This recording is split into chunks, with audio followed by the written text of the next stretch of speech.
What's going on? You know what I'm saying? Oh no. We're not off to a good start. So today we're going to be doing something a little different. I normally play zombies with my friends, but today I decided, you know what? I'm going to go ahead and try to do something solo. I don't ever play solo, and that is the Die Rise Stairway in Zone B. It's sort of like this little boxy area that I just have never seen another player go into. In the background, I'm going to go ahead and have the setup. So the goals were pretty simple. I'm not super warmed up to zombies. I don't play a lot of solo. So really, it was just trying to get to wave 25. I wanted to get a 400 KD as well. And then when it came to points, I was just trying to make about 5 times back whatever I invested, and hopefully that would fill the bank. As you'll see, I pull 15 racks out. So simple math, multiply that by 5. I was hoping to make 75,000, but then I also later pull out 20,000. I'll go ahead and save that for later on in the video, but essentially that was another 100,000 that I wanted to make.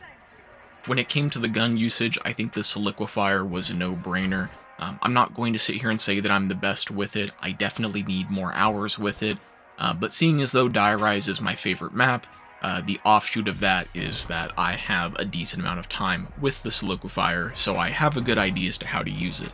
The other weapon I decided to use, at least for now, was the lamentation, simply because I had it in the fridge, and I decided that it would probably be enough DPS for me to last on the stairs easily until wave 25, which proved to be correct. But also later on in the video, you'll see that I switch it out for probably the smarter choice, which is the PDW. The PDW is on the wall right next door to the stairs, so it just made a lot of sense to grab that as well. But again, we'll talk about how the strategy evolves as time goes on. And now looking at the stairwell room, it's a fairly simple spot. There's really only a couple main things to pay attention to. We've got 2 big wide open doorways that allow zombies to leak in at a phenomenal rate. I mean, as fast as the zombies can spawn is as fast as they can go through the doorway. There's really not a lot of clumping in the area, and add in just a shit ton of spawns everywhere, and that created a situation where I have to kill the zombies as fast as they can spawn in. And then of course, there's a small little tiny area that is open space. But calling it open space sounds dumb. The stairwell. And the stairwell is the main event. I mean, this thing is a super long stairway. There's a dead end with the couch. You could technically buy the couch, although seeing as though the challenge is meant to be in the stairwell, it would be really dumb for me to open up the couch behind me. That just didn't make any sense. So that couch stays closed for the entirety of the video. You'll see I actually put claymores down on the couch just to stop me from accidentally buying it, because I'm telling you, that is exactly the kind of bullshit that I would do.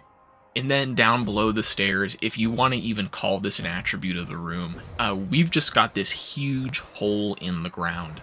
I mean, there's this, it drops down to the next level below it, and keep in mind that I'm not trying to leave my little area. Even accidentally slipping down off of the edge and landing on the floor below will most likely fail my goal anyway, so it's safe to say that I just simply avoided that little ledge. I did allow myself a little bit of grace when there's no more zombies spawning in and I have a couple left. I do need to do some sort of upkeep, so in between rounds when there's no more zombies spawning, you will see me dip in and out. And continuing with my loadout, you will see that I grabbed some claymores, and I also grabbed some 𝚆𝙾𝚁𝙻𝙳𝙳𝙳. The claymores were an okay addition. I think it makes sense if you're going to camp.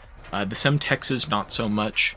When you're corner camping, if you accidentally land a 𝚆𝙾𝙳𝙳 on one of the zombies, they will bring that 𝚆𝙾𝙳𝙳 over to you once they inevitably run at you. So the 𝚆𝚆𝙾𝙳𝙳𝙳 were not the best of ideas, and that's a mistake that I made. But I think I used them fairly smart, so. You'll also notice I use a lot of the trample steam. I don't have a super good experience with the trample steam. Some people use it as a trap. I mostly use it as transportation around the map.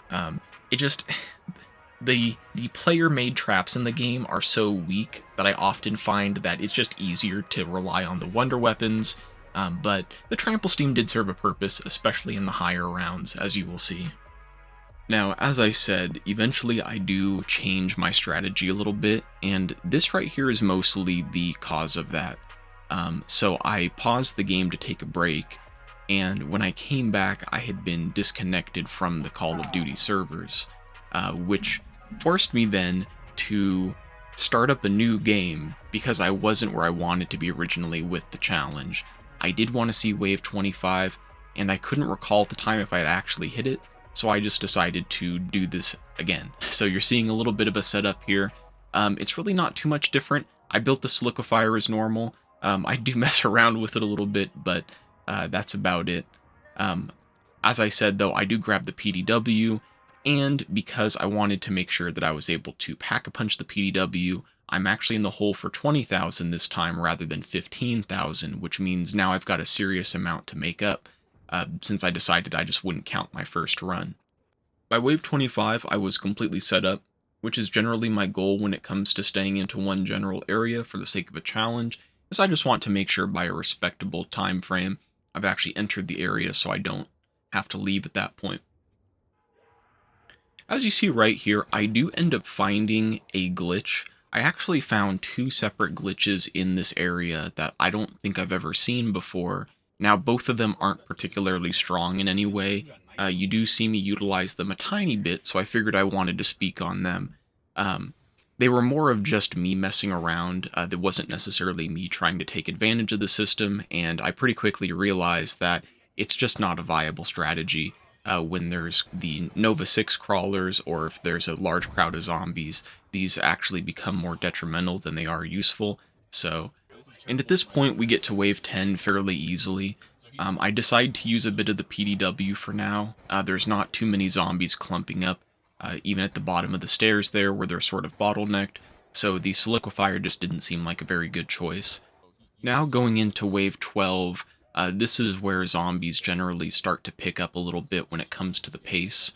At this point, I was pretty used to the zombies being just a couple shot kill, so I decided to explore sort of like the bottom area by the stairs, and as I said previously, this area really is not that great.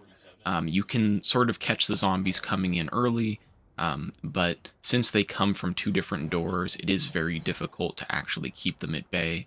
It just seems like this little open area is more so a space to run through rather than actually stay at. Now jumping into wave 15, this is really where I start to establish a bit more of a strategy.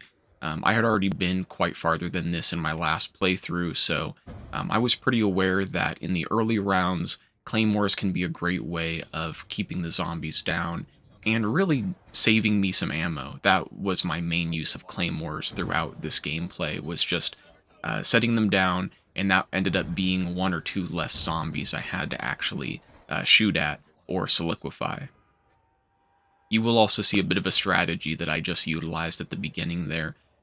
Using my body as like a brick wall for the zombies so they're not able to come up the stairs any farther.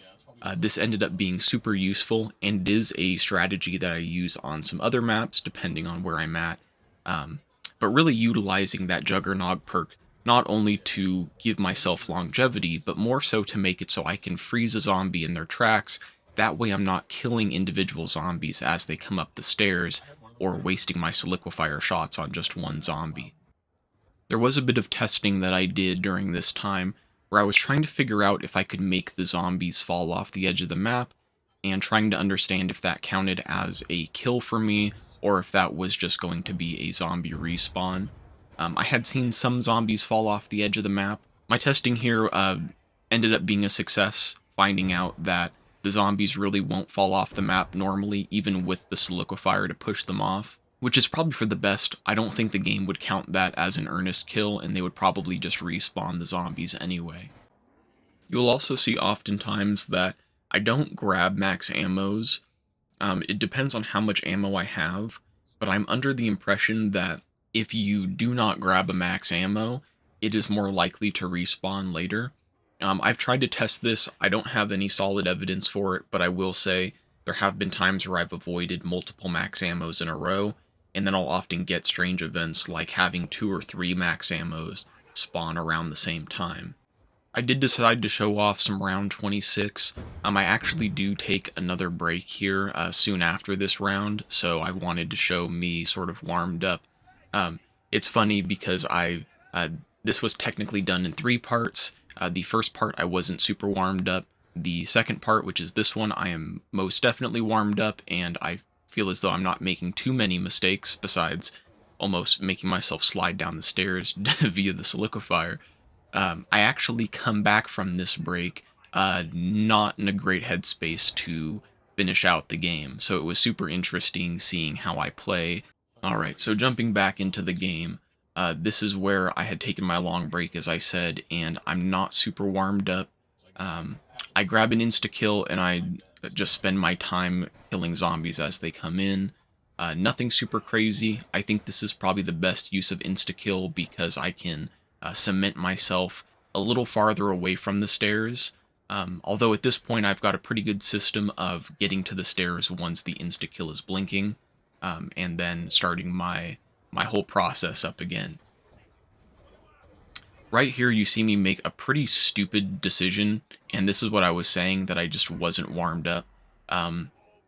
Despite the fact that I had solidified all the way from the stairs to the large hole in the wall, I still decided to grab that max ammo anyway.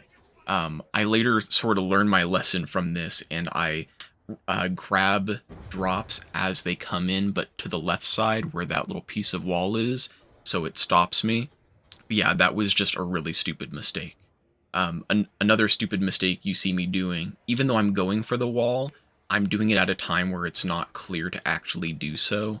I think this is just sort of the old school mentality of like grabbing a nuke, even when it's not a good idea, for the sake of just killing some zombies. It works well in co-op. If you have a lot of money to spend and you think the down is worth it, that's perfectly fine. In a game of solo, it's just really not a good idea. Now right here going into wave 29, I do start to notice a bit of a phenomenon. That mist or the fog, whatever is purple that grabs the zombies when they run through the solidifier puddle, it appears to not just be flat, infinite damage. It's more so something like the paralyzer that's doing damage over time. And I just didn't know that. That has to do, again, with me just not knowing how to use the solidifier. So there's a couple moments where I freak out because I don't expect the zombies to just run up the way they do. And this is where the PDW starts to shine through. I do find that at wave 30, it is fairly weak, but it is good for killing off sort of like stragglers and crawlers, as long as I have enough time to do some damage on them. There's really not too much to say about wave 30, though. From this point forward, all the waves are essentially the same. The only thing that really changes is how adapted I am to the rounds. I do start to like lock in a little more as time goes on, but it is what it is. Now, as I said previously, I am using the last zombie as an excuse to store stuff in the bank or do upkeep, and right here I make a pretty big mistake. Not only do I break the rules by killing a zombie outside of the area, but I also start the round outside of the area. So at this point, we can go ahead and call the challenge a fail. I'm not super inclined to do that, though. I did go back and keep going with the challenge. The issue with the stairway room is that not only is it in the other building, but it's also up a ways. It's 1 floor up, which makes it very, very difficult to get to. In Dire Eyes, if you don't know, it's super, super easy to go down, not necessarily super easy to go up. So this actually causes a down, and you will see that here in a moment. But I was trying not to kill any more zombies. The headspace I was in, what I was thinking was, hey, I've already killed, a zombie when I wasn't supposed to. I'm going to try not to kill any more zombies. It doesn't necessarily mean that I'm interested in ending the game, but it does mean I'm going to really only kill zombies if I have to for defensive purposes. And right here, I just completely fuck up. I don't know why I thought this liquefier shot was going to keep me okay, and I end up panicking in the corner. it looks like I kill a couple of the zombies, so I kind of failed the challenge more. But at this point, that was not my concern. I had gotten farther than I thought I would, and I was much more interested in just getting back to my spot, which I do pretty quickly. At this point, I've gotten to the round that I wanted to. I've made a majority of the money that I wanted to. I've maxed out my bank, and I also have the KD that I wanted. So I didn't really consider this too much of a failure, besides the fact that I left the area. Now, jumping into wave 35, I was not expecting to go this far. I also apparently have more downs than I thought I did. I scrolled through the gameplay and I couldn't find where my second down was. So there was some point at which I went down. It was probably just due to the zombies. It is a pretty tight spot, and I'm not super used to camping, so it does happen. So disregard my previous, oh, this is my first time going down. I'm really not all that. I think if I were going to redo this challenge, I would definitely try to keep myself from using the solidifier. I didn't realize how hands-off this run was going to be, so looking back, knowing that I go quite a bit higher than I originally assumed I would, I think this would be much cooler with 2 people, and no solidifier use, or just maybe some very, very limited solidifier use. At wave 37, I decided that the PDW is just not going to cut it. I was trying to use it to kill stragglers off, and it just didn't work very well, so I decided I would go ahead and just trade it out. The idea was to get another wonder weapon. I don't know if that's particularly smart to only have wonder weapons, but that was just where my headspace was. I was hardly using the PDW, so I figured I would be able to pull out a ray gun or a ray gun Mark II at an appropriate time, and that's exactly what I got. I found that throughout my playing, really the most helpful drops are going to be the max ammo. Relying on things like the solidifier really meant that I had to rely on a super limited amount of ammo. So max ammos were definitely an A+. Also going in the A+, I'm going to say insta-kills. Insta-kills were very, very helpful. It allowed me to put the solidifier down and pick up my secondary, sort of just shred essentially a whole round of zombies. Just one insta-kill that I think lasts 30 seconds did more damage than a nuke, so this really helped me, and it saved me ammo in the solidifier, so it's kind of like a half max ammo at the same time, so that also gets a big A. And just somewhat lower than that insta-kill is going to be the nuke. The nukes do help get through the rounds a bit faster. They help save some ammo when it comes to all of my guns. And in a case like this, normally I'm not super interested in resetting all the zombie spawns. I find that grabbing a nuke can really mess everything up, because then you've got zombies coming in all at the same time from everywhere. But when I'm sort of just sitting down a long stairway, that's really not that big of a deal. Although I only give nukes a B, keep in mind that a B is pretty good, and oftentimes the nuke was a reason to put myself in danger, just because I felt as though it was worth my while. Black Ops 2 has very wonky nukes. Luckily, there's no lava on this map, so it's really not the worst thing in the world, but I can't see myself giving the nukes an A spot. When it comes to carpenters, I was initially thinking that this is going to be a C spot, just because it is helpful. I don't necessarily need the points, so that doesn't really come into effect. You could say the same thing applies to the nuke as well. I'm not saying carpenters are the worst, but in this case, I was really just looking for crazy zombie output, and that's what I got by not grabbing carpenters. And now on to the ones that are lower than D. Double points just did not help me in any way, shape, or form. When you have a gun like the solidifier, you kind of don't need anything, if that makes sense. You can't upgrade the solidifier, and once you have all your perks, double points really becomes useless on such an easy map like Die Rise. Next up in the F, and this is going to sound very controversial, but it has to be the perk drop. The perk drop is just straight up F tier. I think there is potential for this to work out. The issue, though, is if I die and I have Who's Who, then I'm going to have a very, very tough time. It's not going to happen. I'm not going to be able to revive myself, and it's going to fail immediately. So the perk drop was a pretty easy thing to just not grab. As you see, the ray gun upgraded is not doing very much damage to the zombies at all. So the idea that like a claymore would do something was just kind of ridiculous. At this point, I probably should have been stacking the claymores in the corner to make instamores, which do seem to hit a little bit harder. But there's just never a good time for me to use instamores anyway, because they're really only beneficial when you're completely surrounded, and I wasn't playing in a way that should be getting me surrounded, so it didn't really matter. I also found that with the ray gun, it's really hard to defend myself when zombies get close. It was really just much easier to pray that the trample steam took them out, or pray that the zombies at the base passed the weird soliquifier goo up to the zombie that was attacking me, which worked out pretty well.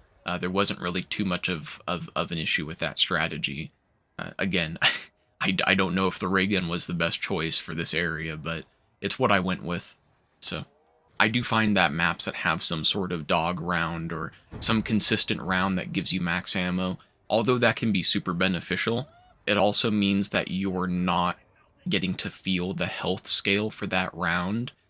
So jumping into wave 45 from 43, it's not too big of a jump, but if you're someone like me who's really not concerned with going far, then it is a pretty noticeable jump. Luckily, I do grab an insta-kill here, though, so we do make it through a pretty good chunk of the round.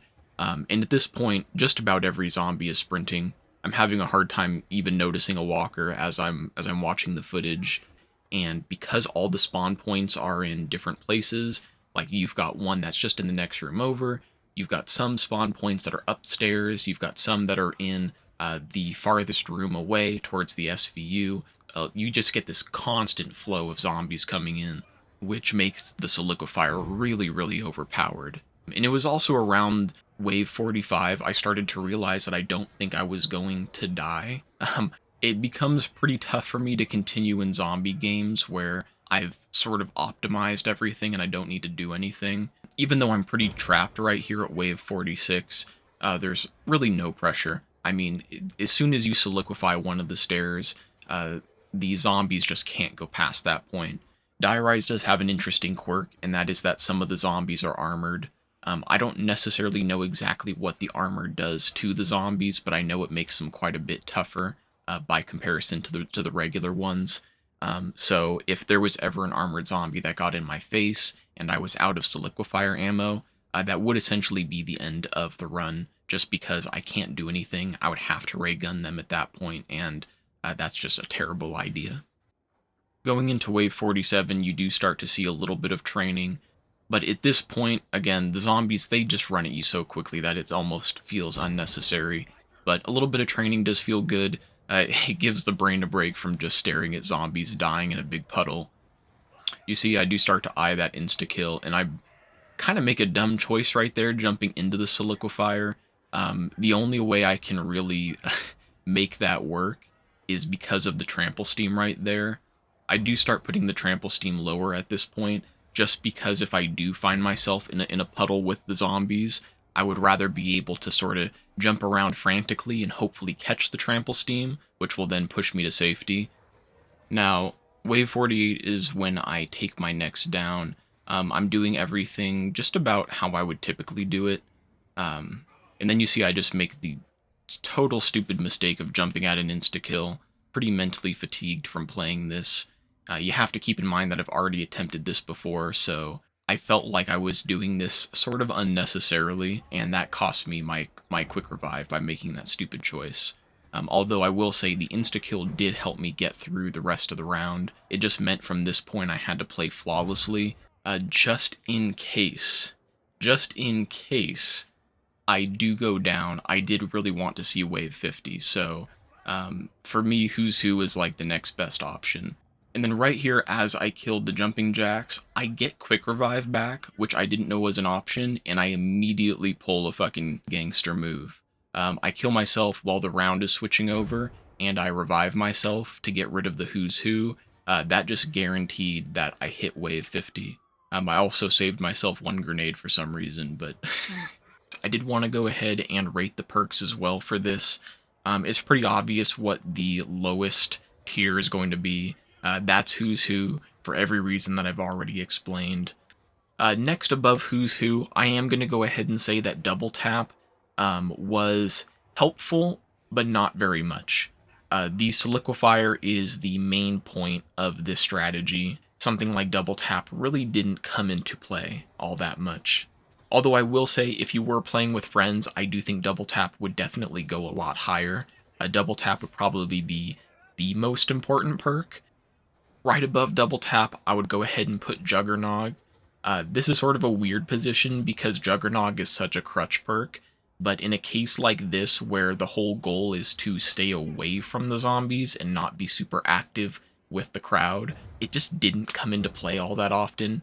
It definitely saved my ass quite a few times, but that's really just because, again, I've got ADHD, so if I'm not actively doing anything in the game, I'm going to find things to do, therefore I'm going to get myself in trouble. So Juggernog definitely helped, but really didn't help all that much.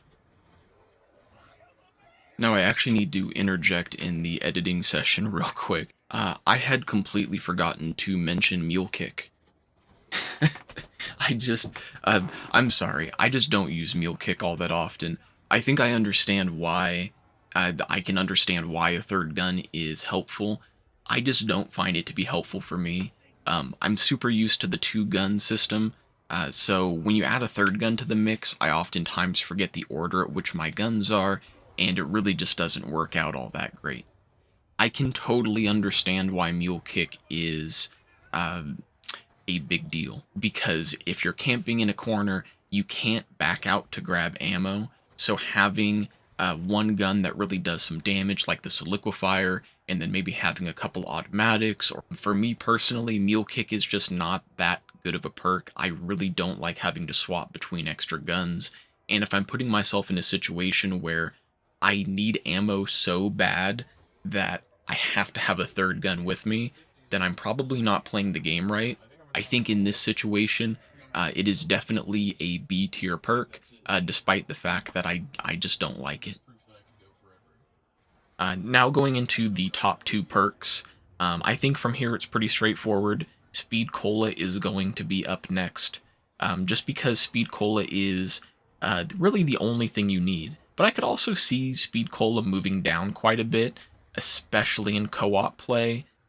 And then of course the topmost perk, that is going to be Quick Revive. I only say that because I'm playing solo, and I'm also playing on a map that is very, very tight. Diarize definitely has a lot of challenges that come with it, and when you're playing solo, just all these little tiny corridors and places to get stuck, it definitely comes into play, so Quick Revive was a big one.